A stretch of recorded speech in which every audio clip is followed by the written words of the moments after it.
de 8h présenté par Victor Pourchet. Bonjour Victor. Bonjour Lionel et bonjour à tous. Une audience pour décider de son maintien ou non en détention provisoire, celle dans moins d'une demi-heure du policier marseillais accusé de violence contre un jeune pendant les récentes émeutes, qui est en fait bien plus qu'une décision de justice. Elle sera déterminante pour les fonctionnaires de police, ulcérés par son incarcération. Leur colère, les arrêts de travail ne cesseront que si leur collègue est libéré. Le reportage d'Inès Zegloul pour Europe 1.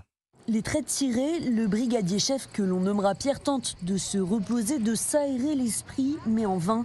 En arrêt de travail depuis plusieurs jours, il a du mal à digérer l'incarcération provisoire de son collègue. Les prochaines émeutes, je vous garantis que soit j'irai pas, soit j'irai, je regarderai faire. Le lundi, on nous parlait de félicitations, de primes parce que on avait bossé sans compter nos heures. Et le mardi, convocation IGPN, ça devient de plus en plus compliqué. Un sentiment partagé dans tous les commissariats de la cité phocéenne. C'est un grand ras-le-bol des cris édicides. Il est porte-parole du syndicat Unité SGP Police Force Ouvrière. On perd des officiers de police judiciaire compétents qui sont usés par le travail de Marseille. On est très exposé ici plus qu'ailleurs au niveau des narcotrafiquants qui sont en voie de cartélisation à Marseille. Aujourd'hui, le policier à Marseille, c'est un vrai problème. Anxiété, burn-out, après des dizaines d'années de service, Pierre n'a plus peur d'utiliser ces mots. Il y en a assez, c'est possible que mon avenir ne se passe pas dans la police nationale. Il y en a marre de bosser pour rien, que ça aille pas dans le bon sens, donc peut-être que je finirai pas dans la police. Pour lui aujourd'hui, seule solution, le renforcement des effectifs et le versement d'une prime de fidélisation. Le reportage d'Inès Zegloul pour Europe 1, ces récentes émeutes après la mort du jeune Naël tué par un policier qui traduisent un problème d'intégration, dit Emmanuel Macron. Le président réfute un lien avec l'immigration dans les colonnes du Figaro Magazine. Dans cette interview fleuve, il promet aussi une initiative politique d'ampleur à la fin de l'été, une concertation avec les autres forces politiques sans en préciser les contours.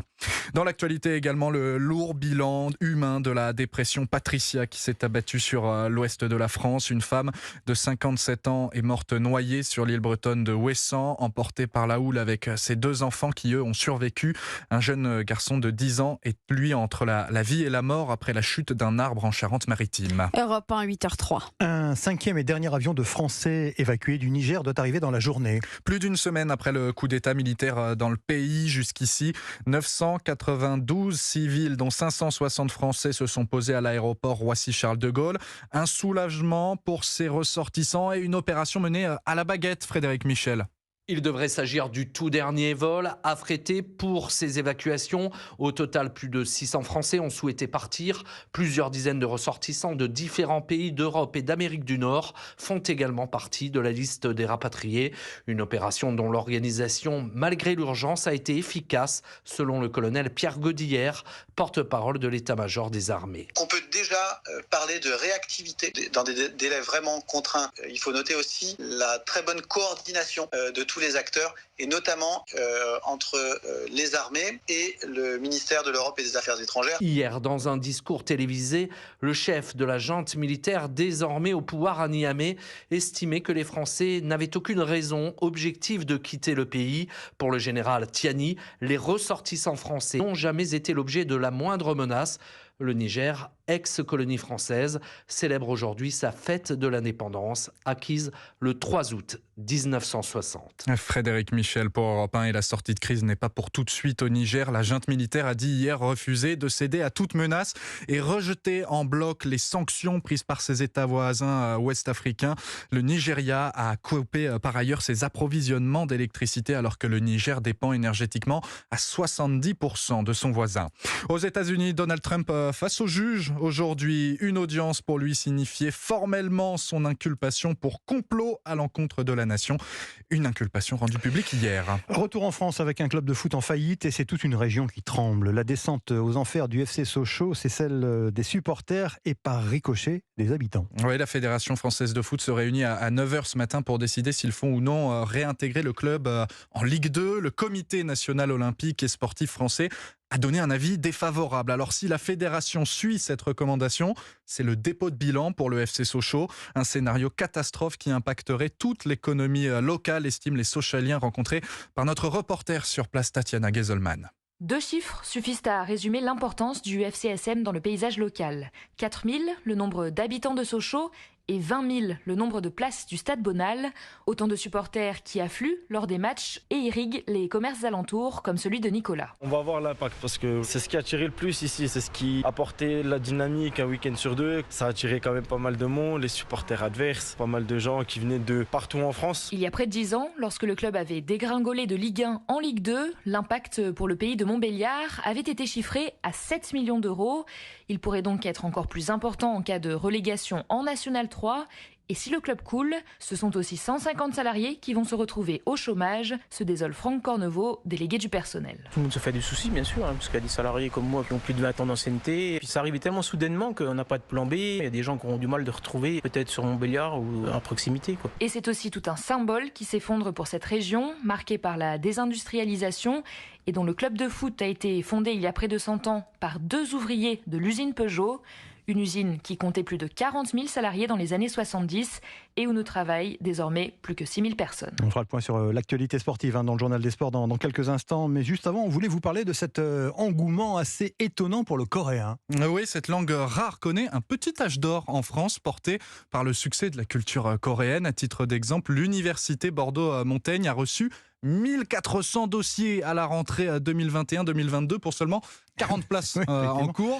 Immersion dans un cours intensif d'été dans une école de commerce parisienne signée Delphine Schitz. Des mots projetés au tableau, traduits en hangul, l'alphabet coréen. Aujourd'hui au programme de ce cours intensif, les verbes au présent et entre deux, toujours un peu de prononciation. La France en coréen c'est France parce que les Coréens ne peuvent pas prononcer F. Depuis 2018, Ain enseigne avec enthousiasme sa langue maternelle qui vit un âge d'or. Au début, quand je suis arrivée en France, les Français ils savaient pas différencier entre la Chine, la Corée, le Japon. Là, si je compare, le regard c'est beaucoup changé. La plupart des apprenants coréens, ce sont des gens qui sont passionnés à la culture coréenne. Des phénomènes comme la série Squid Game ou le groupe de K-pop BTS ont boosté l'apprentissage de cette langue rare.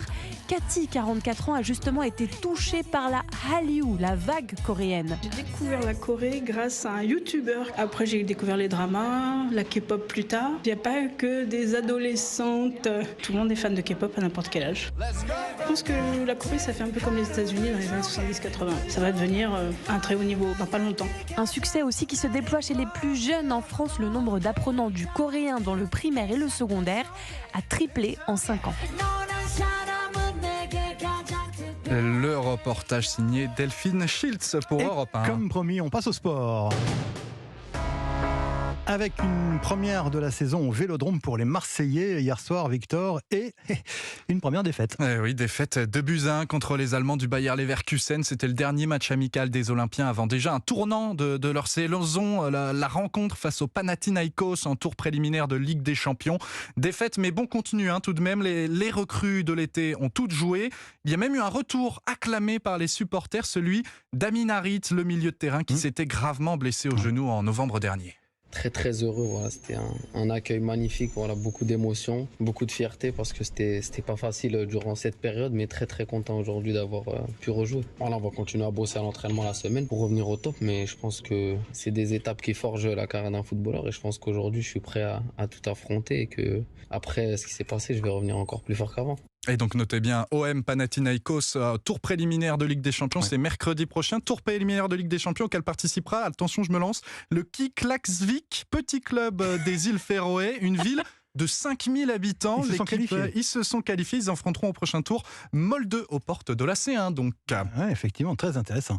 Le mondial de foot féminin, Victor, avec un festival de buts entre la France et le Panama hier. Oui, vraiment, les Bleus se sont qualifiés en remportant le dernier match de poule, 6-3, direction les 8e de finale. Objectif rempli pour l'attaquante Clara Matteo avec quelques bémols quand même. C'est vrai qu'on était venu ici pour finir première de notre groupe, c'est chose faite. Et après, forcément, c'est un peu mitigé parce qu'on a pris quand même 3 buts ce soir. Après, on savait aussi que le Panama allait rien avoir à perdre. Donc, elles ont joué leur coup à fond.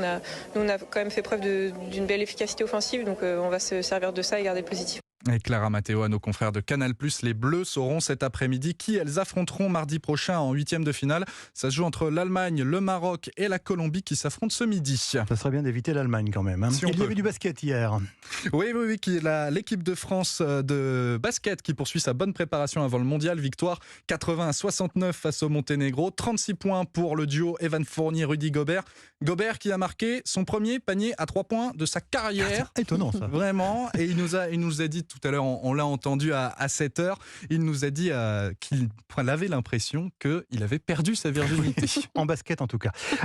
Une moins bonne nouvelle pour nos rugbymen. Oui, qui se préparait aussi à la Coupe du Monde en France avec un blessé de plus dans leur rang après l'incontournable 3e ligne François Cros. Le 2e ligne Romain Taofi-Fénois est touché à la cuisse droite. Le 15 de France qui a rendez-vous avec l'Écosse pour le premier test match samedi. On va commencer à entrer dans les choses sérieuses effectivement pour le 15 de France. Merci Victor.